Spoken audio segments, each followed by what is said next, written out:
বিশ্বজুড়ে যখন জ্বালানি তেলের তীব্র সংকট চলছে, ঠিক তখনই সামরিক সংঘাতের জোরে পারস্য উপসাগরীয় বিশাল এলাকা এখন তেলের কালচে চাদরে ঢাকা। মহাকাশ থেকে স্পষ্ট দেখা যাচ্ছে এই ভয়াবহ চিত্র। এই তেল কেবল সমুদ্রের নীল জলরাশিকেই কলুষিত করছে না, বরং হুমকির মুখে ঠেলে দিচ্ছে বিরল সব সামুদ্রিক প্রাণীকে। ঘটনার সূত্রপাত গত ২৮ ফেব্রুয়ারি।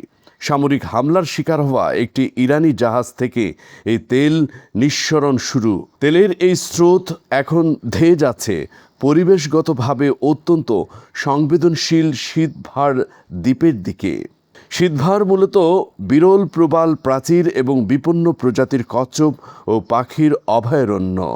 বিশেষজ্ঞরা সতর্ক করেছেন, যদি এই তেলের চাদর দ্বীপটির উপকূলে পৌঁছে যায় তবে সেখানকার বাস্তুসংস্থান পুরোপুরি ধ্বংস হয়ে যাবে।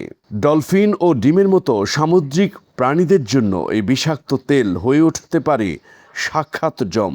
তবে সবথেকে বড় আতঙ্কের সুপেয় পানি নিয়ে। পারস্য উপসাগরীয় অঞ্চলে প্রায় ১০ কোটি মানুষের সমুদ্রের পানি পরিশোধন করে পান করেন। তেলের এই আস্তরণ যদি পানি শোধনকারী প্ল্যান্টের ফিল্টারে প্রবেশ করে তবে পুরো অঞ্চলে এক নজিরবিহীন পানির সংকট দেখা দেবে। পাশাপাশি জীবিকা হারাবে হাজার হাজার মৎস্যজীবী পরিবার। ভৌগোলিক জটিলতা আর চলমান যুদ্ধের কারণে এই বিশাল তেলের স্তর পরিষ্কার করা প্রায় অসম্ভব হয়ে দাঁড়িয়েছে।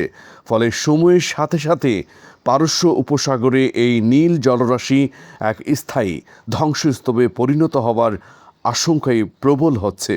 এই বিপর্যয় কেবল একটি অঞ্চলের নয়, বরং বিশ্ব পরিবেশের জন্য চরম সংকেত।